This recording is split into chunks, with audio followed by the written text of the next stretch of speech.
we will make sure that we get going with this one. I do have the opportunity to introduce to you the person who's going to introduce this panel, and that's Adam Vinnigler. He is the General Manager of Seal Rock Water District. This is one of the major themes of the Coastal Caucus. It has to do with water infrastructure and a big part of what we're doing on the coast. So with that, I'm going to turn it over to Adam. Thank you.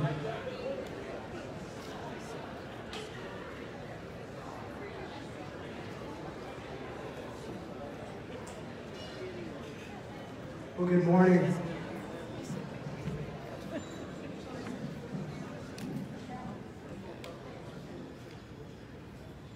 Good morning, everyone. My name is Adam Vinnigler. I am the General Manager of Seal Rock Water District. Thank you for your time and attention today in attending this next panel on infrastructure. For those of you that don't know, Seal Rock Water District is located on the Oregon coast between the cities of Newport and Walport. We serve a population of about 5,500 to 8,000 in our community right now. The reason I am here today is to introduce the topic of water infrastructure in preparation for this panel discussion. A little bit about the district. The district currently receives treated water through an aged transmission pipe that travels 10 miles and passes through tsunami inundation zones in areas prone to landslides and flooding before making its way to the district. In recent years, the system has failed on several occasions, requiring costly emergency repair. After a natural disaster, the district's primary source of water would be impossible to access. After a Cascadia subduction zone event, it would surely be unavailable to us as a district. Building resilient infrastructure is critical for the health, safety, and economic vitality of all communities.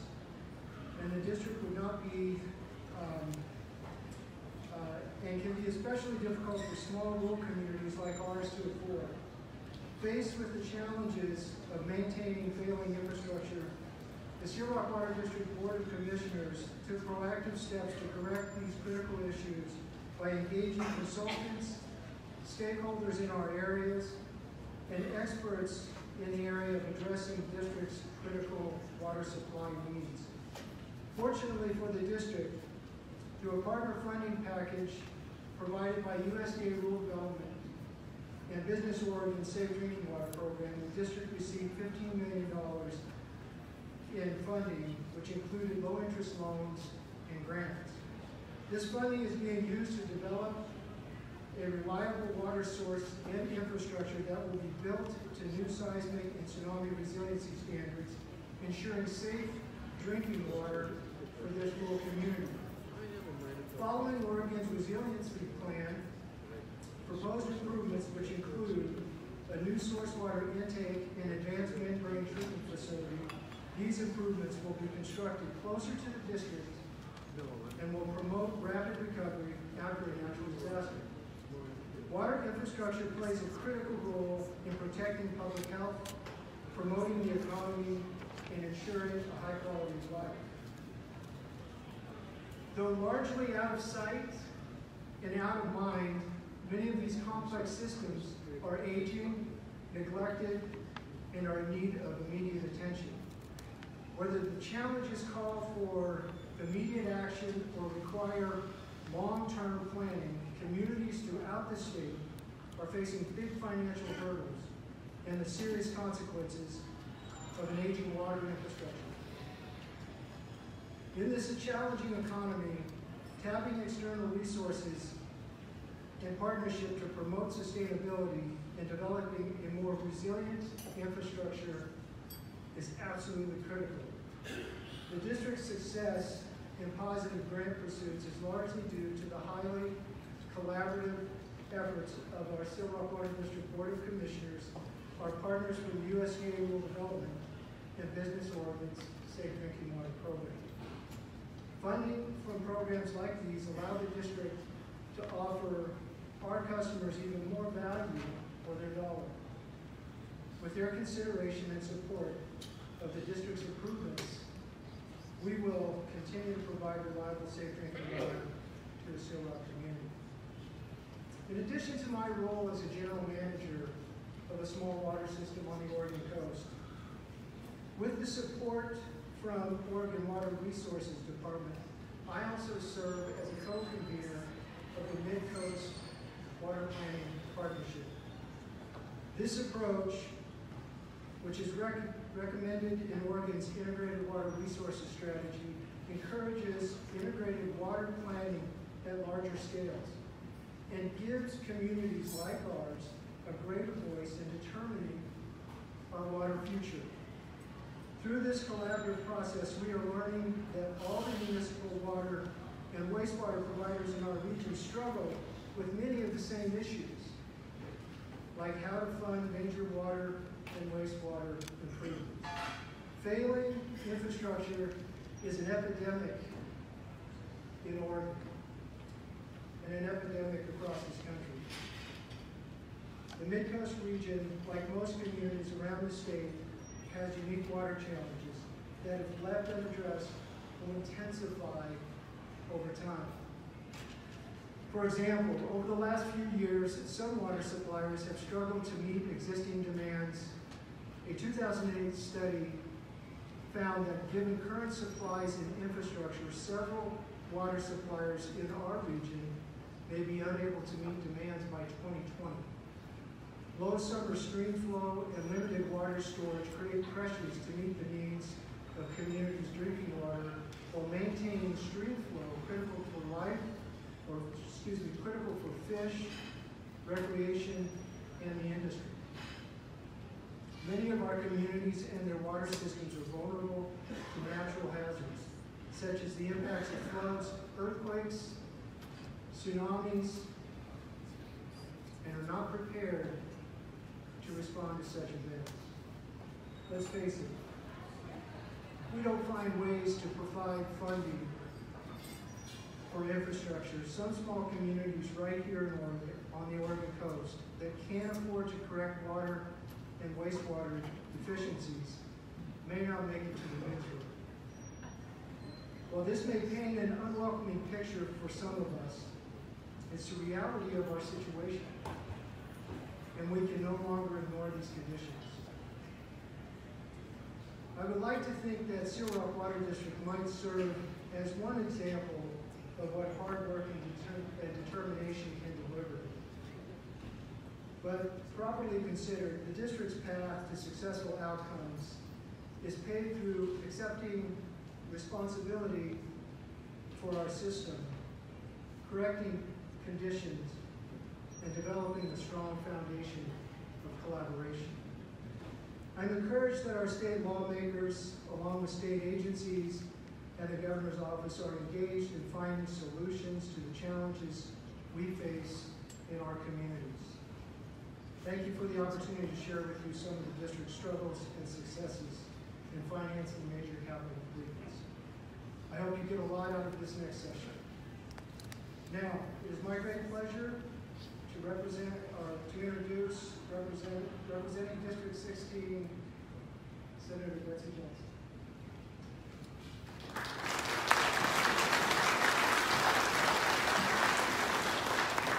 Thank you very much. I want to start by thanking Raquel for her excellent prep for this panel. But in thinking about the panel and in coming down here this morning, I'm going to change it up a little bit. So the prepared questions are not going to be the prepared questions. I wish that I had started counting the number of times that we used the word infrastructure, starting with the panel just preceding and with the opening remarks here.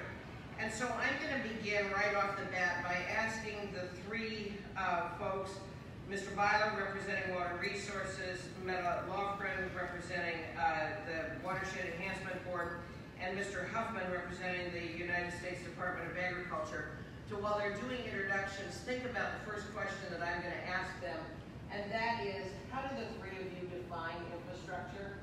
And so with that,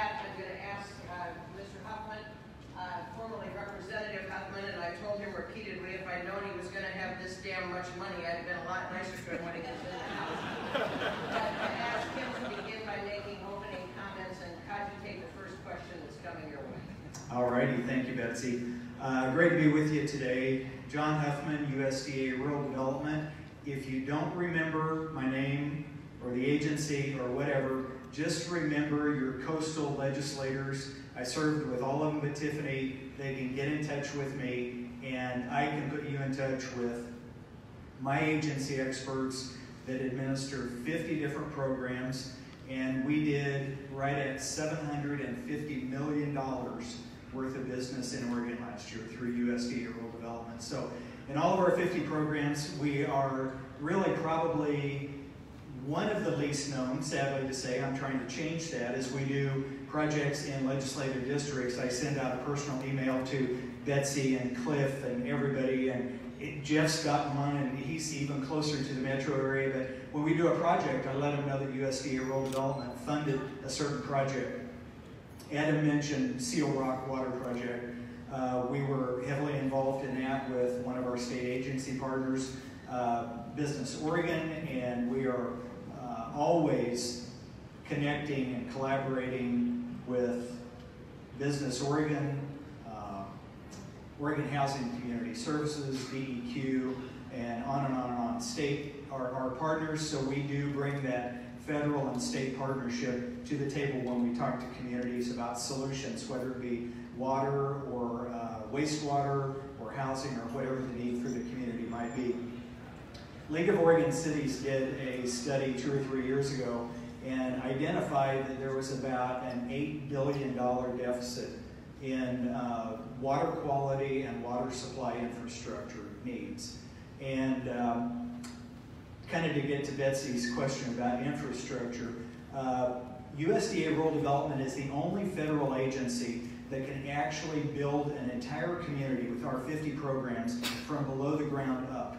We have programs that will cover every bit of the in-ground piping to bring the water or the electricity through rural utility service, which was originally rural electrification. That's rural development today. And so infrastructure are the supply lines to bring all of the necessary health, economic development, safety, all of those things we need. The fire station that Representative Gomberg mentioned earlier, we were involved in the funding on that new fire hall up the coast a little bit. And I don't think there's going to be a funding recall to find out that it's now back in the inundation zone. So it is what it is because that term changes, as was mentioned in the previous panel.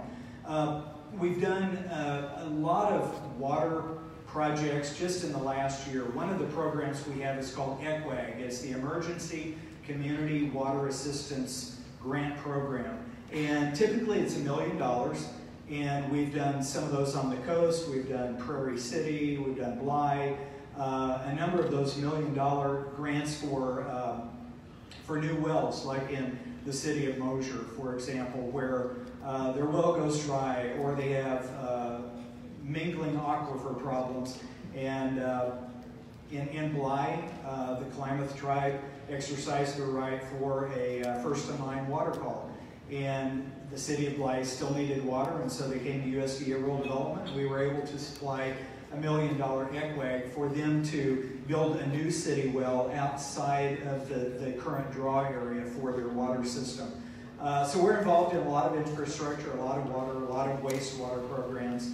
And I could go on and on and on, but I do want to say on the collaboration, so write this down. For those of you that are really interested in infrastructure, this collaboration, infrastructure collaboration, is going to hold, thanks to Business Oregon, on October 20th and 21st in Salem at the Convention Center, an infrastructure summit that will be talking about water and wastewater and other infrastructure needs for Oregon. So again, in Salem, October 20th and 21st, sponsored by Business Oregon at the Convention Center in Salem. Betsy, how much do you want me to talk about in the opening, and how much are you going to leave to questions? I want to touch on the responsibility of some of our water system managers and communities, what their responsibility is. Let's get everybody introduced and make their opening comments, and then we can come back and catch that on one of the questions. Sounds good.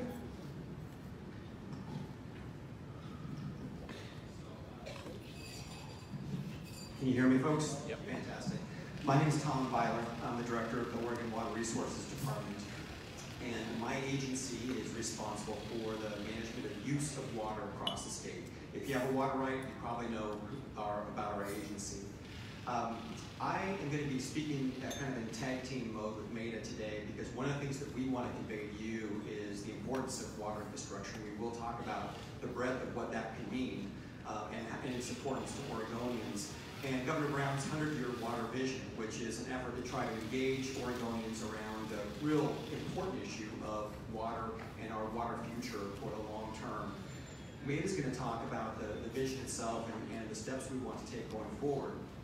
I'm going to spend a little bit of time talking about looking backward because I think our past influences the present and the future, and it's important for us to recognize the investments that we've made in the past and how that impacts our communities today. So rather than looking 100 years ahead, I want us to look 100 years backward. Back in the early 20th century, we were making significant investments in Oregon around water infrastructure. Communities were getting water supply systems. People were getting water into their homes, perhaps for the first time in their lives. That's transformative. That is a huge deal for Oregonians at that time. Wastewater systems were being developed. We were building reservoirs that provided a reliable supply of water in arid parts of the state, like Senator Bentz lives in, that provided the development of thousands of acres of irrigated agriculture that was a huge benefit for communities to this day. We're also, at that time period, investing in water infrastructure, dams, and levees that protected communities from the impacts of floods. Today, fast forward into today, we are still benefiting from those past investments in the early 20th century. But we're not investing to the degree that we were in the past. And we're in a different place psychologically because many generations of Oregonians are now, their baselines shifted, right? The benefits that the folks in the early 20th century recognized as obvious, economic prosperity, public health benefits, public safety benefits, that's now the baseline for us because of those past investments. So in many ways, the public takes water for granted, the most important resource. So what do we do going forward? Because we have very tough issues. You've heard from folks already about the very tough issues we have. We are dealing with probably billions of dollars of needed investment going forward to help community water suppliers, irrigation districts, and dam owners across the state make the improvements they need to make. We've got a more complicated terrain in terms of the values that we have around environmental health, ecological needs, water quality issues. It makes it much more complicated to move a project forward. How do we go forward? Well, the governor has a 100-year vision, but I want to emphasize with folks today that it's really based on a foundation that was developed by the Oregon legislature. 10 years ago, in 2009, they authorized my agency and other agencies to work with Oregonians across the state to develop the first statewide integrated water resources strategy. That strategy is very high level. It covers water in all of its various forms and shapes. But it does provide recommendations for communities who are seeking to secure their water future. And it does it with a very basic approach. We need to understand the resource, groundwater surface water resources. We need to understand what we're working with. We need to understand what our needs are going forward, in-stream and out-stream. We need to understand the pressures that are applied to the resource and those needs, like climate change, extreme events, increased water temperatures, etc. And then we need to take action. We need to plan and move forward on developing projects. The IWRS, the Integrated Water Resources Strategy, is a great document, but it doesn't implement itself. And the 100-year vision of Governor Brown is an attempt to engage policymakers and community leaders and Oregonians across the state to really call the question about our water needs going forward and how we address those, because the needs are great and the stakes are high for us all. So with that, I think I'll pass the baton to Maida. Good morning, everybody. Maida Loxgarten. I'm the Executive Director for the Oregon Watershed Enhancement Board, but in this role, I'm serving as the lead for the Governor's Office for the 100-Year Water Vision. So thanks, Tom, for that introduction. I want to start with a little bit of a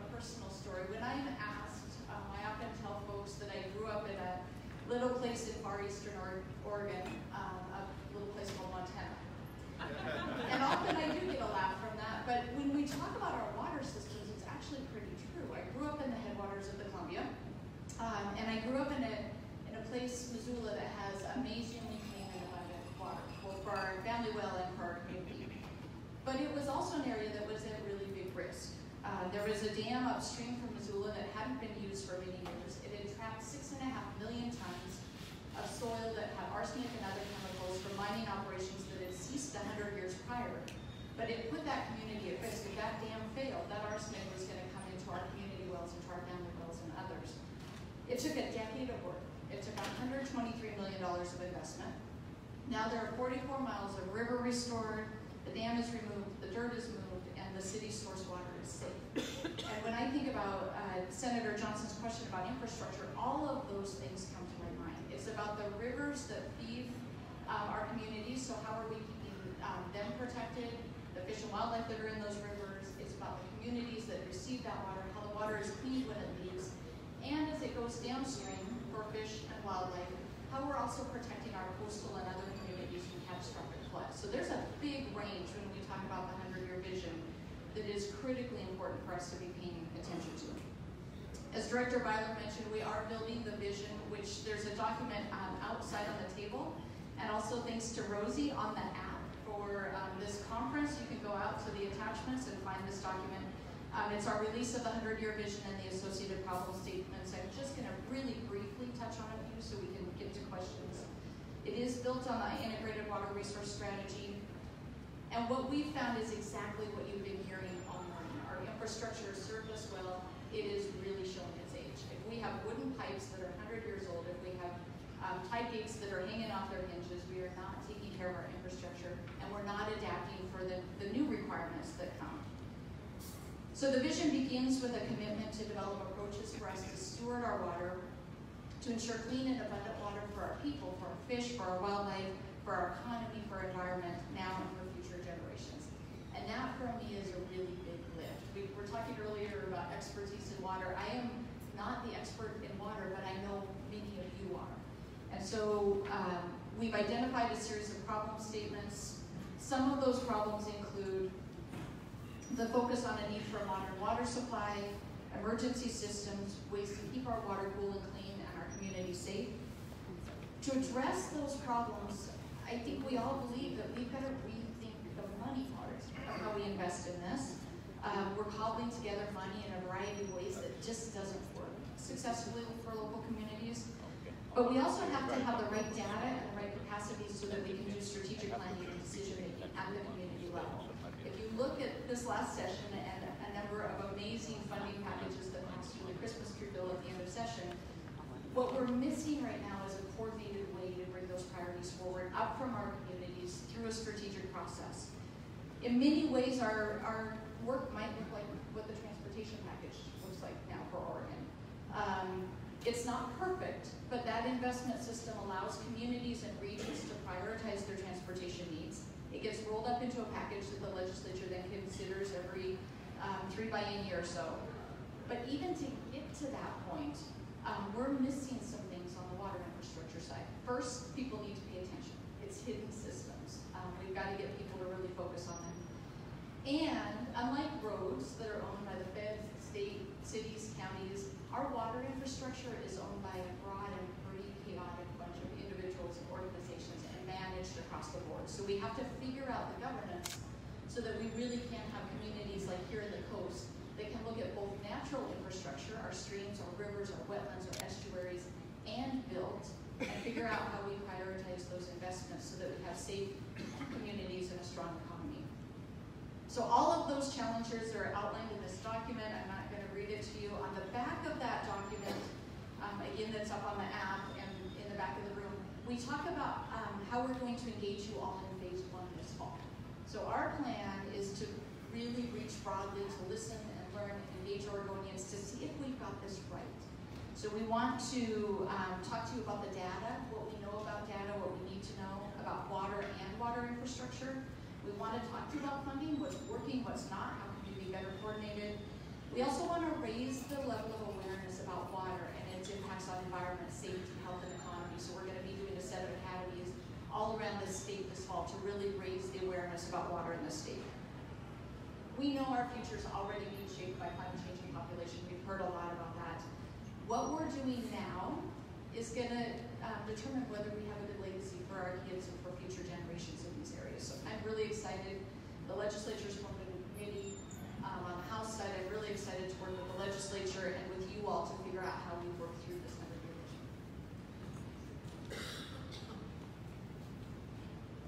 Thank you. Thank you all for being here this morning. I'm Chuck Reardon, State Representative for District 48, out of southeast Portland, down in Clackamas, and I'm on Natural Resources Committee, Policy Committee, also the co-chair of the Ways and Means Subcommittee, and the vice chair on the newly formed Water Committee. So I'm just really diving into all of this.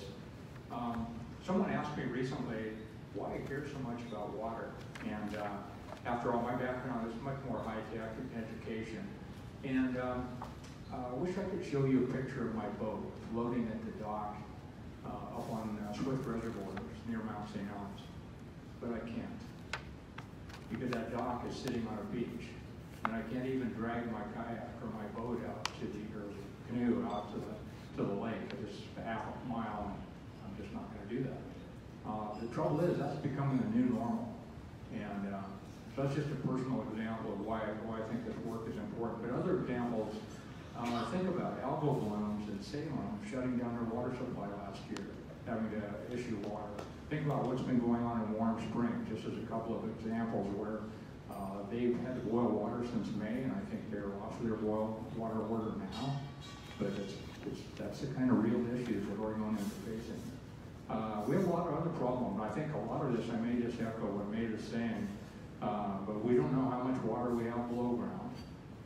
We have shrinking water sources above ground, warming, higher water temperatures, unclean water sources, acidification that threatens the water quality and affects all of the seafood in that ocean life. Aging dam structures have come up a lot, especially taking a presentation I heard on the Newport and their dams and how much that threatens their entire community. Thinking about the aging municipal structures that's been mentioned as well. Reduced snowpack. And so think of all of these issues, and of course climate change and greater population just compounds the problem. So having thought about that for a while, I kind of think about, well, what do we do? Are we really organized in a way that's going to help us address this? Are we going to be inclusive about it? So I think we have some challenges just in our ability to face these issues and to deal with them. And so I think one of them was already mentioned. As long as water comes out of the tap and we can water our gardens and so forth, most people don't give water a second thought. And I think that's an issue. We've got to raise awareness. Planning and permitting processes, I know, are huge issues for a lot of communities. We did a little bit to address that during the session, but I know we need to do a lot more. I've heard good things about place-based planning. We need to find a way to do more of that and fund it. Funding for anything is a huge issue at the state level. Most of the money goes to human resources, it goes to public safety and education, and there's like less than 2% goes to my 14 natural resources agencies total. Correct me if I'm wrong, but I think that's pretty close.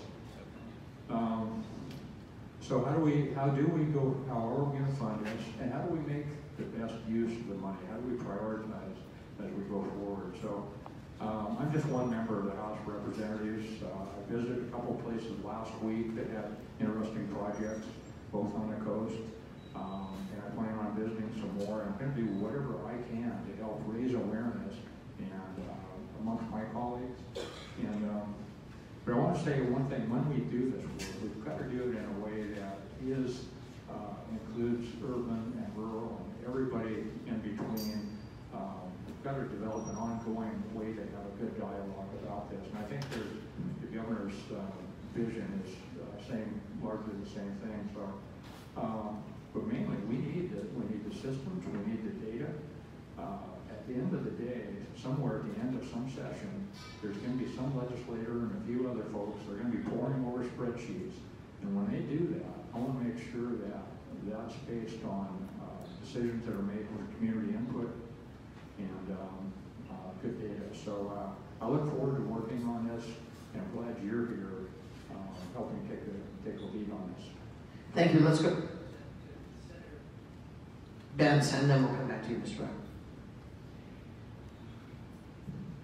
Well, thank you. It's great to be here. I think I win the award for traveling the furthest to get here. I spent the last 2 weeks in Peru and flew in yesterday, and then took Scapoo's errand down with Senator Johnson.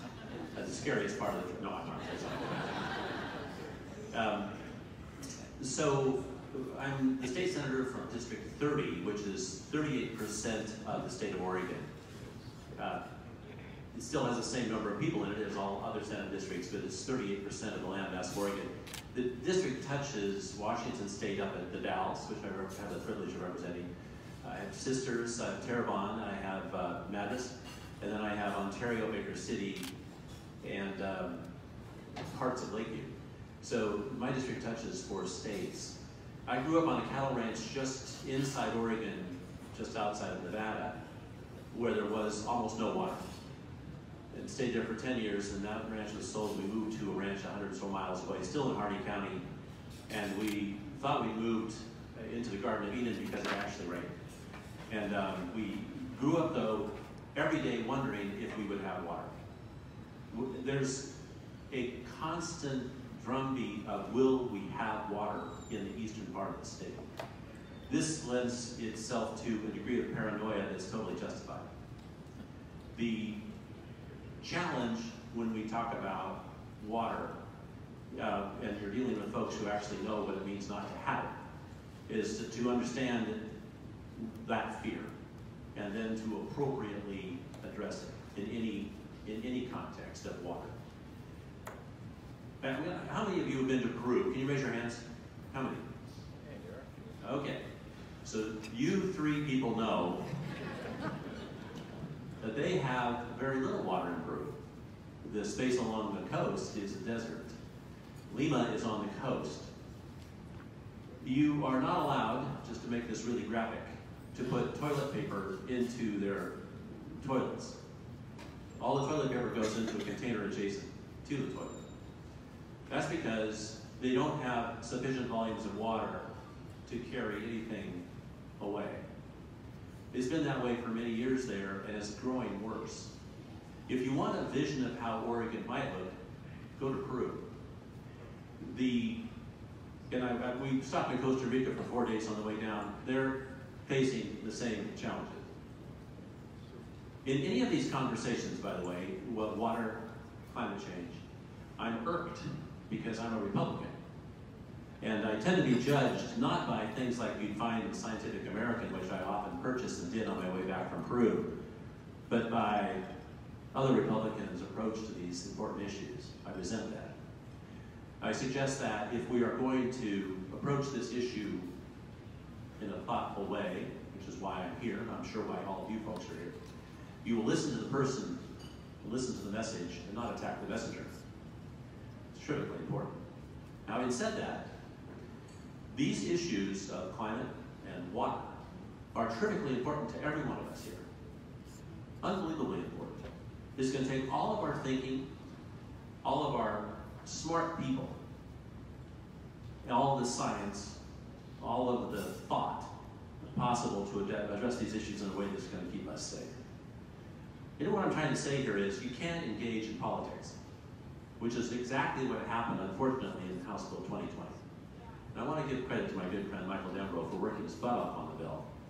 The challenge, though, is that you have to take everybody along for the ride. You can't leave 40, 50% of Oregonians along the road. And that bill did just that. But it's my hope that through conversations like this and others between now and February, we will end up with a bill that actually addresses issues on a global scale. So when I sat down, as I did with the political leaders of Peru, and I'm not joking, just 2 nights ago, and say things like, we can help because Oregon's going to take the lead in these issues and not focus just on itself. They listened. They were ecstatic that somebody from Little Oregon, I actually tried to convince them we were bigger than Little, but they listened and they were anxious to hear that message. So I'm anxious to hear what we can debate today and look forward to a productive, meaningful conversation. Thank you. Thank you. Let's go back to Mr. Bauer. Well, I'm fairly confident I'm the least recognizable face sitting up here. If you know me, raise your hand. Marshall, thank you. So short hours. I'm a consulting civil engineer. I've been practicing civil engineering in Oregon for going on 30 years now. Raised in Oregon. My grandparents moved here during the Depression. Grandfathers were mill workers in Rainier and Westland. I currently live in Westland. Westland was formed a little over 100 years ago because of water. We had cholera and typhoid. And so the little communities in Westland joined together, formed a city, joined with Oregon City to form the South Fork Water Board. Damming and collecting water from the Clackamas River, treating it and providing it to our communities. Those investments are hugely important to the economic viability of both of those cities, and we currently enjoy that. Aging infrastructure, big problem for us. Undercapacity, big problem for us. The Wanda Fuca earthquake that's coming, resiliency of our water and wastewater systems, really important. I was glad to hear a little bit about climate change. A couple of years ago, the city of Seaside had an algal bloom that created water quality problems. One of our engineers that serves them got the phone call, a little bit of a panic in the public works director's voice, "Can you help me?" So we figured out how to get a mixer and some activated carbon into their system to address the water quality taste issues that are hugely important in a community like Seaside with respect to economics and tourism and that type of thing. My family's fortunate to have had some properties in Manzanita for the past 40 years or so. I came here 15 or 20 years ago, fortunate to get some grants and loans to improve their water system, so that community has a very good economically viable economy for people to live and work in. I probably live closer to the end users of the discussion up here. We help communities, whether they're cities, water districts, sewer districts, do their master planning, trying to figure out if you got $1 to spend, where's the best place to spend that dollar in your system today? If you got $2 to spend, where's the second best place? How to prioritize that, how to help figure out what your rate structure needs to look like so it's sustainable, so you can look over the horizon, try to fix the stuff that's getting old, try to take a look at what you need for future capacity. I feel really fortunate to be working in communities in Bend, Pendleton right now. Drove through Bonita on the way down here. They were water supply limited a few years back. We were able to get them teamed up with Eugene Water and Electric Board and build a pipe from Eugene out to Bonita so that they can continue to grow and provide the housing and things that make that area economically viable. I'm honored to be up here. I'm learning a lot. This is my first time to the Oregon Coastal Caucus. I didn't really know what it was about. It sounds like a great, wonderful thing. So I appreciate the opportunity to be here to participate. Thank you. Thank you very much. Now that we've heard the introductions, I'm going to go back and renew my question. And I'm going to put an exclamation point on it. By all of your introductions, you talked about supply lines, billions in water investments, developing projects, wooden pipes, raggedy tide gates, rethink the money part, aging structure, water planning, and rate structure. So I want to start with Mavic, given your role in the governor's 100-year vision. And I want to ask you to define infrastructure. And the point that I'm making here is, at least in many people's opinion, it isn't about the pipes. The pipes may be the least important. It's how are you going to fill them up? Thank you, Senator. I appreciate being the first one to answer this question so that the rest of the folks who come after me can correct it, and by the end we will have this down. As we were putting together, we actually have a website that is going to be up tomorrow, OregonWaterVision.org, so write that down and go visit. We started looking at definitions for built and natural infrastructure and how that's defined. So we have a set of definitions up there. They tend to range around the same categories. But the way I look at it, at least, is it's both the built and the natural systems that move our water from the place where it lands at the top of the mountain, all the way through our streams and rivers to the pipes and canals and other systems that get it to our communities, where it is used for things like agriculture, industry, schools, homes, to where it is treated and then returned to our rivers. It also includes where it's stored, and it includes the infrastructure that protects our communities from catastrophic flood. So when I think about the infrastructure, I think, Senator Johnson, you nailed it. Pipes is a piece, but there are a lot of other things. Warrenton, protected by 36 tide gates That protects 3,500 jobs in that community to make sure that that area doesn't flood. We talk about warm springs, and pipes are a piece of it, but it is also the systems that make sure that that water is clean when it comes into the community and clean when it leaves. We'll move to Mr. Huffman. So I do a lot of panel discussions, and I'm usually on panels with a lot of engineers, typically broadband panels, for example. And last year I did a panel, and they asked to define broadband. And so my explanation for infrastructure, whether it's for broadband, electricity, water, wastewater, transportation, whatever it is, it's a supply line that delivers opportunity in its simplest form, because I come from an economic development background. I'm not an engineer, and so I try to break it down and I go, what is that line, whether it's a pipe or a highway, whatever it is, what is it really doing? And it is a supply line that's delivering opportunity. Thank you. Mr. Byler. Thank you. I'm going to echo many of Maida's comments briefly. I think that we're, with a 100-year vision, really trying to look at infrastructure very broadly, because it's really about getting water to the places where we need it in a responsible way that provides balance between real core values that all communities have around supporting their community, public health, public safety, the economic values, as well as the environmental concerns.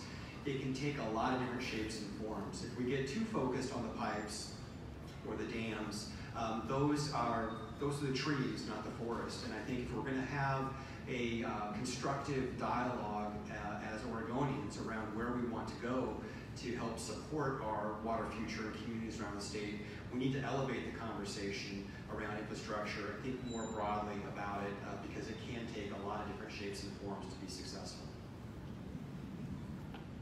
So now I'm going to ask a question of the two legislators who are probably closest to people who are dealing with this issue. Are Oregon's natural resource agencies helping or hurting as we're having this discussion? And Mr. Bowers, I'd like to ask you the same question, but you'll answer it at the peril, given that you contract with the state of Oregon. So I may give you papal dispensation to pass on that one. But I would like to hear from legislative colleagues about whether or not the natural resource agencies are full, engaged, nimble, get-to-yes partners or not. Well, talk about putting the guy on the spot. I will say, after my first round of trying to understand the agencies and their budgets, I think we have some fantastic people working on these projects. So that's very, very political. I think their budgets are very economically constrained. They had more ideas than they had dollars for good work that needs to be done, whether that was providing information systems or better data systems, more people for certain projects and what have you. So I think we're not necessarily helping them as much as in terms of funding, but I'm also a great believer that we're not very well organized. Most problems start at the top. And I take that from my manufacturing background, that it was management that was screwing things up, not the people on the line. So I take ownership for that, and that's why I'm happy that we formed a water committee so we can do a better job of, as a legislature, start to address these issues. I'll stop there. Senator Benz. So I had the privilege of serving on the Oregon Water Resource Commission for 8 years. From the late 80s until the mid-90s. So I got to learn a lot about the Oregon Water Resource Department and what a challenging job that department has. Very small agency charged with taking care of the estate. I think 1/4, 1/5, 1/20th the size of the city of Portland's Water Bureau. The department is charged with the water of the entire state. What a job. I worked with OWEB's predecessor, EWEB, and watched as that agency has evolved. I worked with ODF&W and watched as that agency struggles. And of course with Dogami and the list goes on. I would say, of course, that the agencies are challenged by the fact that many have a commission And they also have that pesky governor they have to respond to. So to say that the agencies are not doing what they could is a reflection, because I think in some cases that indeed is the case. It's a political matter, isn't it? They have to answer to their commission, and they have to answer to their governor. And in many respects, they have to answer to Senator Johnson, who's co-chair of Ways and Means. So there's a lot of pressure on agencies. One of the things, though, that I've noticed, and I brought this issue up pretty bluntly, I think, with directors of agencies, is that there is a slow walk approach to things that are perhaps not politically attractive. And that slow walk is helped by interest groups who enjoy the power of lawyers to litigate. And so when one asks, is this state prepared through its agencies to address serious issues? And I mean serious issues like climate change, for example. The answer would be, well, I wonder. The example that I like to use is FSEC. Not because FSEC's a bad agency, but because its purpose is, shall we say, needs to change. And I say that because we need solar power. I have brought, or helped bring, 3, 4, 5, 6, 7 solar bills over the past 12 years. And I'm very happy that most have passed. The concept of solar is a really, really, really good idea. And believe it or not, I was talking again with the leaders of Peru about trying to help that country acquire solar. Why? Because they need water desperately, and solar could perhaps provide a foundation for desalinization. They are not challenged by the need to conserve. They're using every drop they have right now. If you went and looked at their rivers, you would see they're almost all dry. If you look at their glaciers, you'll see that they're almost all melted. Is that Oregon's future? I would suggest, if we don't get our agencies streamlined, and it's not, I want to emphasize this, agencies, maybe the commissions need to be streamlined, and maybe others who have influence on our agencies need to be aware of these incredible important issues and how ill-suited our litigation-prone, special interest-driven agencies are to respond to big issues. Let me tee off of that and give you a little bit of a more mushball question, Mr. Bowers. I was speaking the other night with a company, a national company, that is attempting to execute a contract with DEQ. These guys do work all over the country, and they shared with me the fact that our contracting process is to them one of the most challenging, labyrinth, potential litigation. You and your colleagues at OCCES contract a lot with the state of Oregon. And I don't know about your company whether or not you have a regional or a global sweep, but how do you find contracting with the state of Oregon to address some of the problems that Senator Benz is referring to, where we need streamlining? Sounds like you've given me enough rope to hang myself. Nice hemp world, though. That's a new industry here. A highly water-dependent industry. So our company does a lot of water, wastewater. We also do transportation work. Contracting directly with the state pretty much happens through ODOT. DOJ oversees a lot of the contracting. Our other types of projects can be near environmentally sensitive areas, and so that there's oversight by both state and federal agencies and approving permits to get that work done. At times in the past, that's been pretty aggravatingly slow because this agency wants to go that way and this agency wants to go that way, and we're never at the table together to help discuss it where we can come up with a plan to get done. That's gotten better. ODOT has worked with those agencies to form some partnerships and define boxes to operate within. I would say on the water wastewater side, that probably hasn't happened yet. I haven't worked on projects personally that things have been real drug out.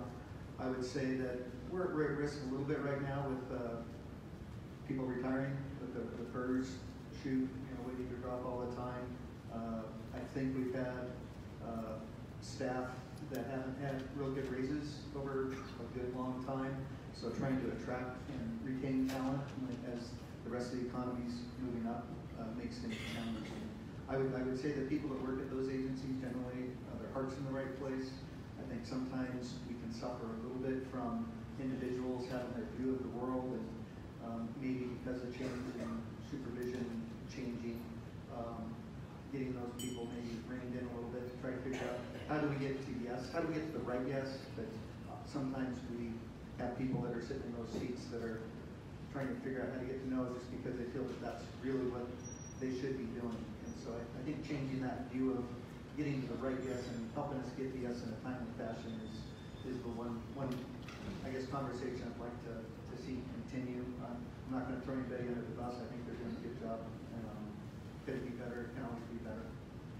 If there's an opening in the diplomatic corps, I'd be happy to provide a letter of recommendation.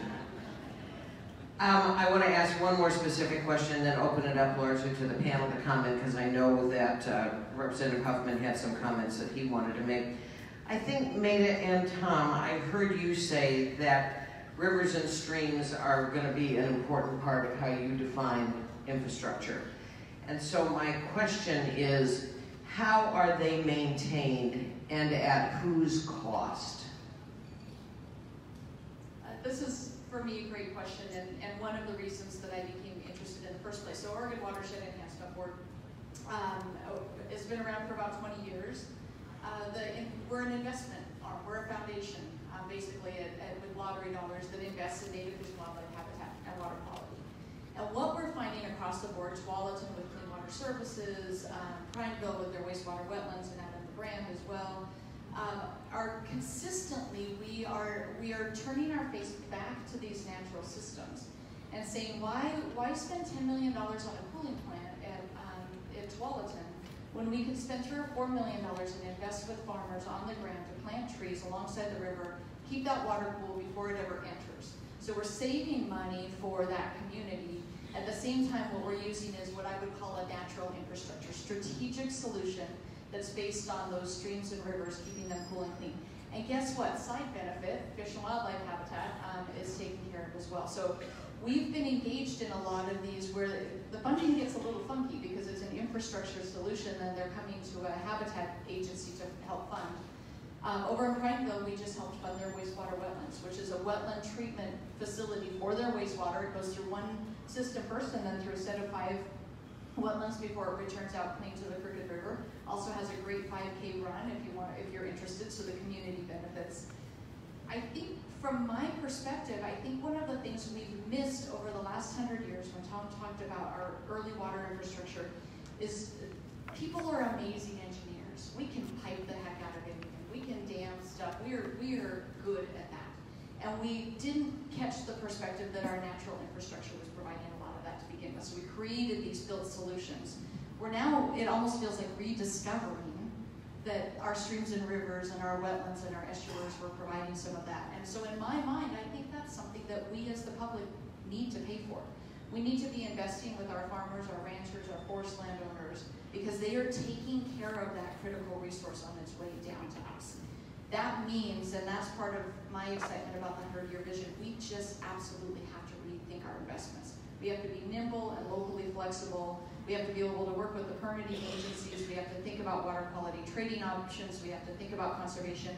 But we as the public need to understand that the value that comes through those farms and forest lands, we as the public need to be paying for to keep our water clean. Just to add to Maida's comment, though it was a great vehicle to help try to resolve problems in a constructive way where you can have win-win outcomes. But the reality is there are agencies like mine that have laws that we're charged to implement that can create complexity and roadblocks for folks who have individual projects they want to move forward.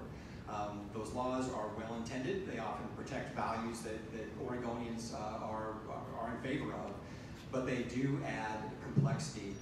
When we think about protecting rivers and streams, I think going forward, we need to be thinking more at a systems scale. We need to be thinking more at a larger watershed or basin scale about the values that we want to try to protect.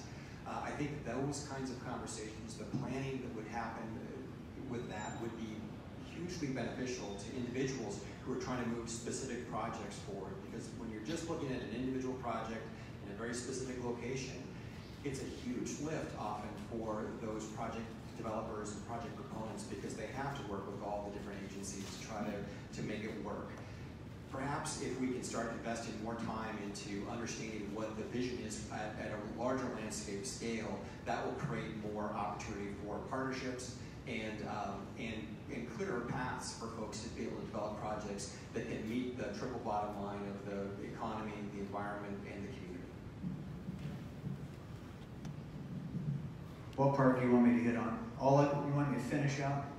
We got half an hour. Empty my bucket? Empty your bucket, we got a half an hour left.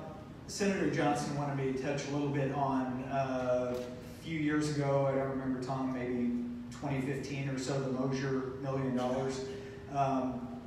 Mosier was in my legislative district, and they had a groundwater problem with a lot of their wells and the city wells. So these are rural residential wells and the city well, and a lot of perforated casings and mixing between the aquifers, and it was a mess. And so the community had come to me and asked me if I could get some legislative money to help them solve the problem. And so Betsy's question was, how do we view public money? Is it right to put public money into this private infrastructure?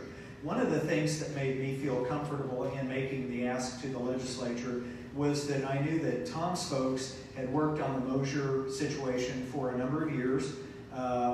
They knew what the problem was, they knew what the relative fixes were, and so it wasn't like I was coming in getting money for just some private well owners to do something to upgrade their systems and keep their land values, property values up. But I was working with the state agency in concert to make sure that the public dollars were spent on a problem that we had been working on as a state. So is there a way, or is it proper to use public funds for some of these situations that do, help out the private sector? I would say yeah, as long as it is, looked at. And I think as the Ways and Means co-chair, I think it's important for you to ask those tough questions. Mr. Huffman, you're coming and asking for $1 million.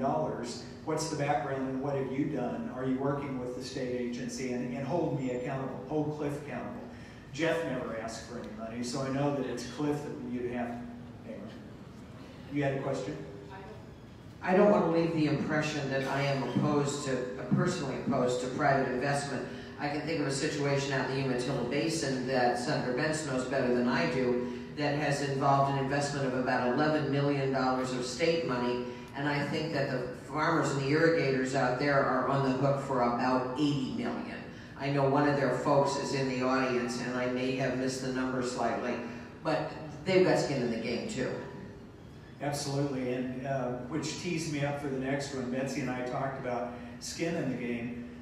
One of the challenges that I run into as the state director for rural development, and so I'm the guy that usually brings the heavy message. I don't know how many mayors and public works directors and water managers and whatnot that we have in the room, but I often hear, I'm sitting in small groups with a handful of special district water managers, and they're like, well, we haven't raised our rates in 10 years or 20 years, and they say it almost like a badge of honor. And personally, I think that's the wrong approach. We all need these managers to be looking at these infrastructure decisions, the rates. I pay $108 a month in the Dalles for my combined water and sewer bill. So is it fair for somebody on a rural water district to want to hang on to their $20 a month bill when the system needs upgrades or it needs to be rebuilt, whatever the case might be? Because when that water district comes to me and says, we have a $4 million problem, we need USDA rural development to write a check for $4 million, well, you're not going to get a check for 100% of the project. Part of it's personal philosophy, because the patrons of that water district need to have skin in the game. We all need to be a part of that financial solution.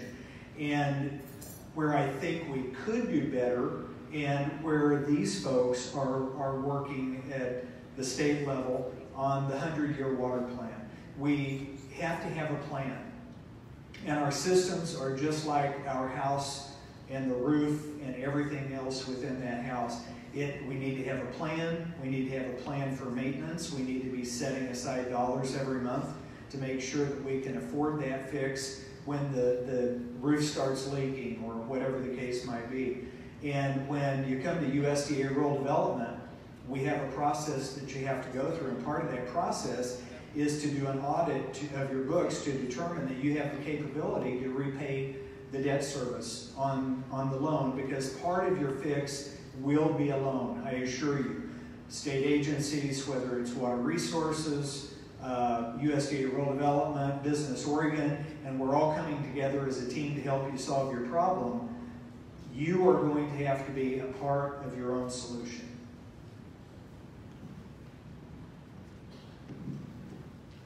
I want to pose to you, Maida, and then I want Senator Benz to comment, because we did talk about this coming down this morning, is the plan and the definitions that you're getting ready to roll out in the next couple of weeks.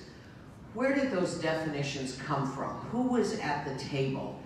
And in a state where all of us want to talk about everything all the time, who is the appointing authority? Who sets the table, and how do you assure Oregonians writ large that all voices are heard as you begin to lay down the foundational work that will eventually be the water plan?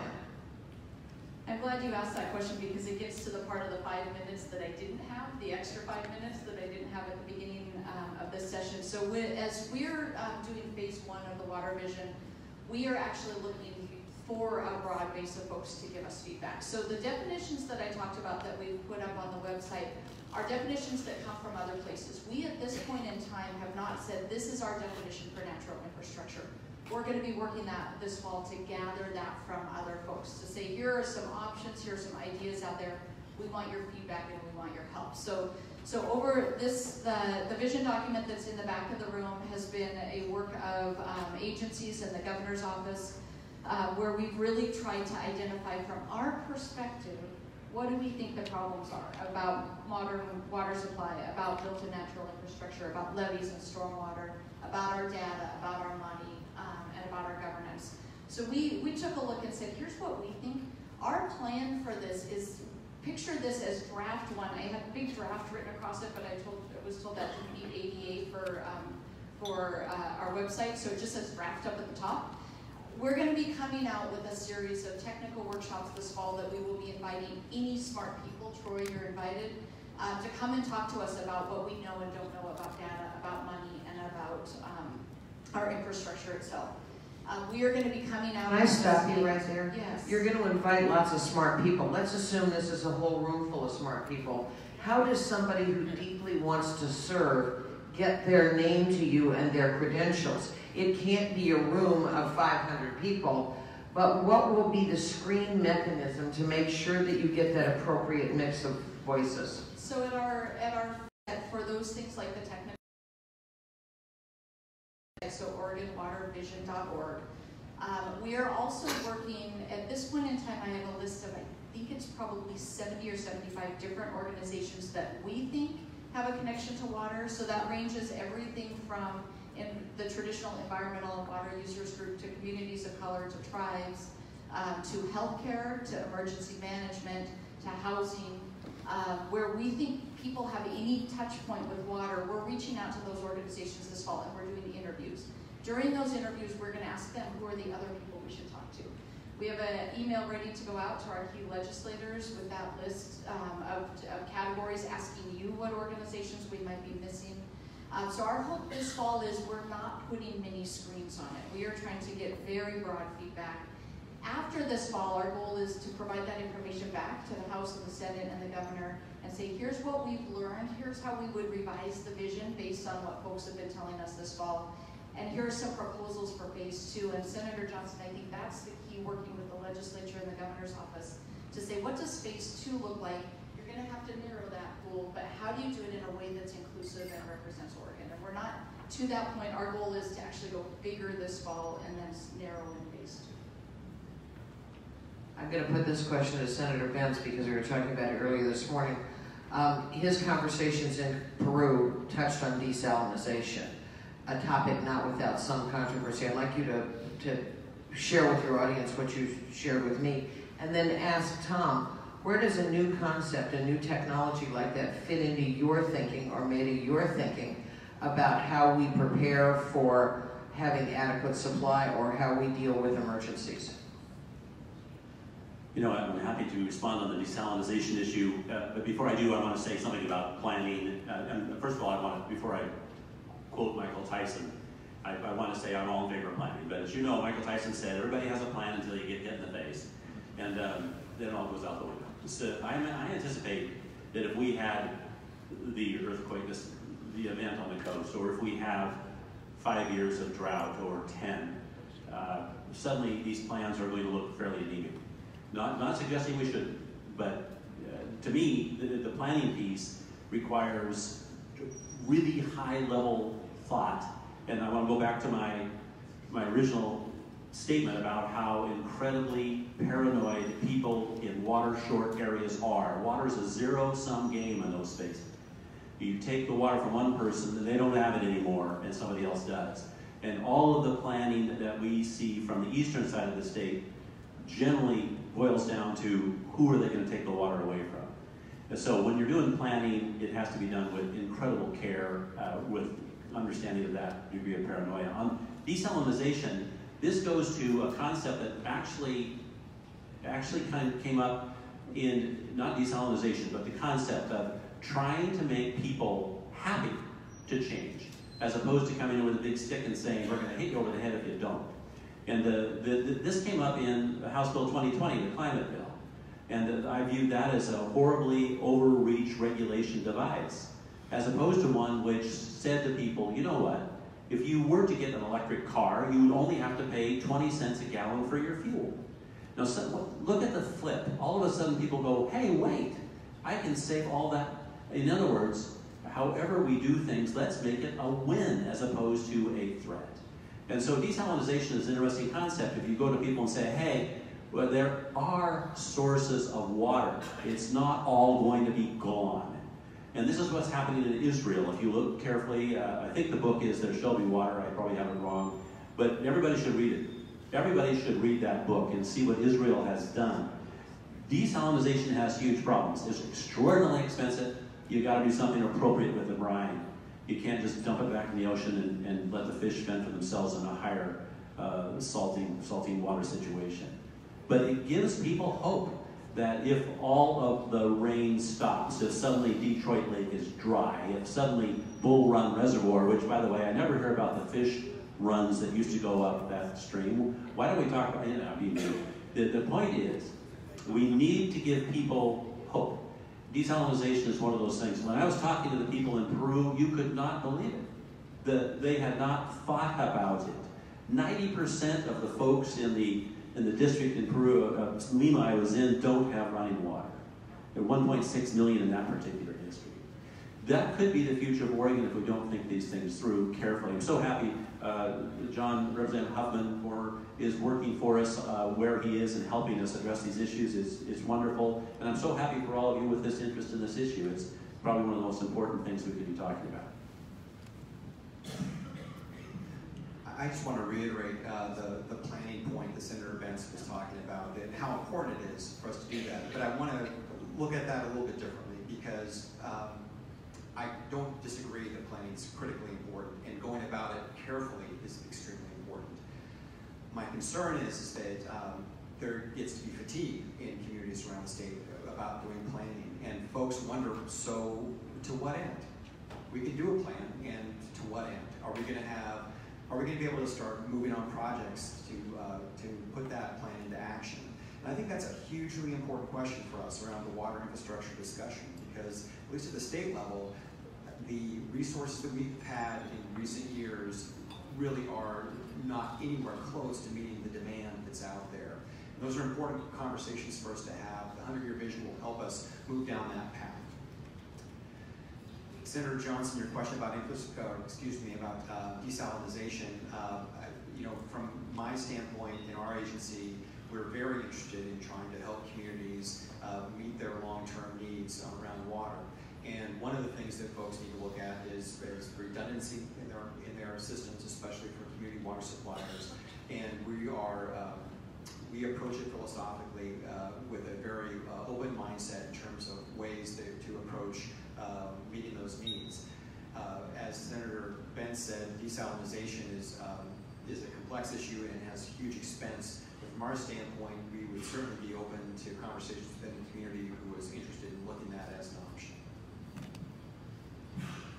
Senator Reardon, I'm going to ask you a really tough question, and that is to pull back the curtain a little bit on the Ways and Means process. You chaired the Natural Resource Sub along with Senator Taylor. And I think you firsthand knew in a small part of the budget just how contentious natural resource issues are. I'm guessing that you've been pulled and pushed by numerous special interests. And how against a really potentially existential crisis like water availability, how would you guide that committee into making the decisions, the prioritization that you recommend through the funding process? What's your mindset on balancing all of the disparate interests that come before that committee? Thank you for asking that question. Wow, that is really hard. First of all, I think one of the issues that I have in my thinking about it is we have a budgetary system that requires we have to do our budget every 2 years. Yet we are building things and planning projects that may take 2, 4, 6, 8, 10 years. So what I want to do is talk to more smart people about how do we govern this, what types of committees. I don't have all the answers on this, but I think that's one of the fundamental issues. Think about, if I have a great idea, it could happen, but I might be gone in a couple of years. We're going to have another governor in a couple of years. Betsy, you may even retire. I don't know if that's possible, but so it's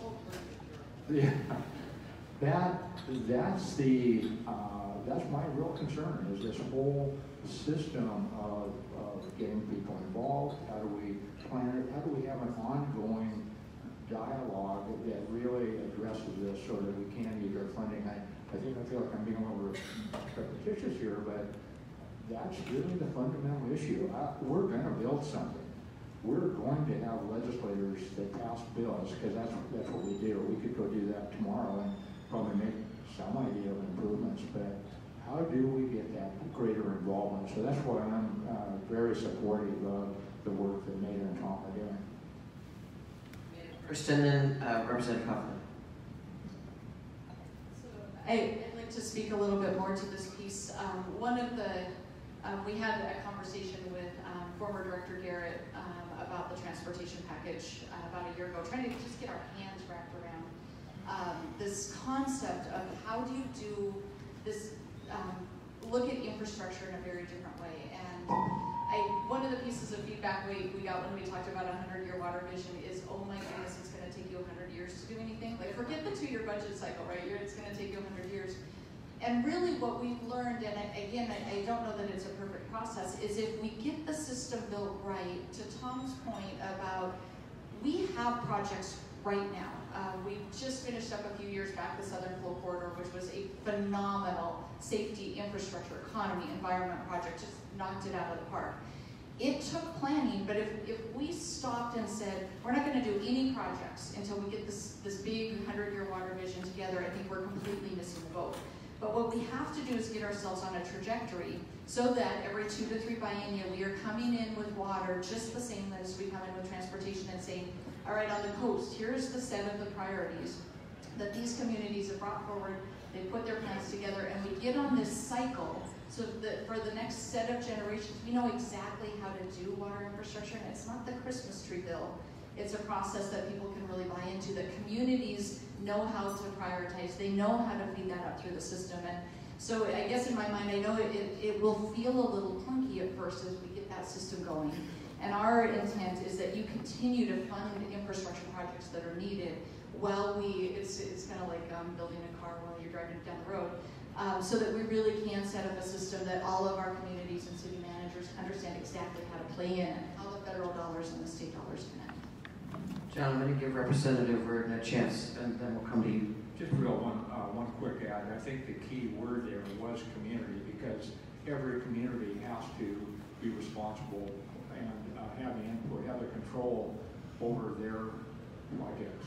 Obviously, Senator Bence's district is a lot different than mine, and you know what I saw at the coast, even at Warrenton and Tillman, very different types of projects, very different issues. So community and community input and planning is the key, I think, to all of this. And then how do we at the state level support that?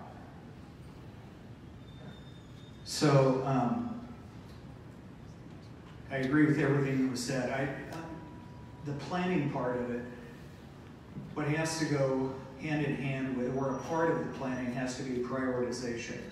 Tom and Maida and I have talked about how do you do this prioritization and what model works best, and we were talking about, you know, what Matt Garrett and the Transportation Department for Oregon had created, where you have regional STIPs that prioritize regional projects, and then they work toward getting those shovel ready. And in the state of Oregon, we did something similar with courthouses, and there's a committee that Association of Oregon Counties kind of spearheads, and it looks at all of the county courthouses to determine what the greatest need is, who's ready with their 50% match funding. The state will bond for the other 50%, and then every biennium at the legislature prioritizes the next 1 or 2 courthouse projects. And so I think the prioritization is extremely necessary, and I think the legislators, and particularly Ways and Means, would really love to have a system of prioritization on water projects, wastewater projects, whatever that might be. And it also takes some of the pressure away from the people like me, that I was one of the guiltiest. I worked in the belly of the Capitol on the Capitol Construction Subcommittee, and I would always come in with my list of really great projects for my district or Eastern Oregon that really need to be funded with public monies. I would defend that process. However, I think there's a better way to do it. And Senator Johnson and I met a week or so ago, and we were talking about, for the next budgeting cycle, how important it will be to have a little better control, mechanisms, control on the capital construction requests, so that we are communicating better. And I said, I don't know, Betsy, maybe you and I need to get together at a very difficult time in the session, maybe toward the end of May, early June, and start comparing notes, because I know that my agency was working on funding some projects that well-meaning legislators went in and got capital construction bonded money to do those projects. And if we were coordinating better, maybe instead of getting $10 million for a project, rural development was ready with $5 million, and the lottery bonding could have done $5 million. And taken less pressure off that, we could have done more projects. But I think the prioritization and communication between state and federal agencies and the legislature is extremely important. Let me just validate that. I have no firsthand knowledge, so I'm repeating something that somebody told me. But the legislature sustained a lot of criticism for not funding 2 projects that totaled up to about $10 million. One of them was called Shake Alert, and the other was a smoke detection. And I'm told yesterday the feds funded those, thereby saving us money. So that coordination piece is incredibly important, and I made the promise to you, and it's already happened, that in the CAP construction review process, we're going to now ask, what other agencies are you coordinating with? So folks in the audience can blame Betsy and I for this collaborative effort. So you have to fill out a sheet when you reach out to Senator Bence and say, hey, we've got this need in the district. Can you make a legislative ask through capital construction? I don't know if that's me or... close to my pacemaker? No, I don't. But anyway, there are going to be some additional questions on that, so prepare yourself before you do a legislative ask for a capital expense. There are going to be additional questions that that the requester and the legislator would have to sign off. Who have you talked to? Have you talked to USDA Rural Development, for example, for your project to see if they have money available? Have you talked to state agencies? What other avenues have you gone to prior to coming to capital construction to try to get some lottery money? The guy with the money gets the last word. I want to leave time for the next panel to come up. I'd like to thank all of you for rolling with the punches. These were questions that you had not prepped for. We've done all this elaborate work to set up a series of questions. And I want to appreciate your very authentic answers that you were not anticipating. Your patience is noted. So thank you all for your kind attention. And with that, Senator Roblin, we will leave the stage and bring up the next panel.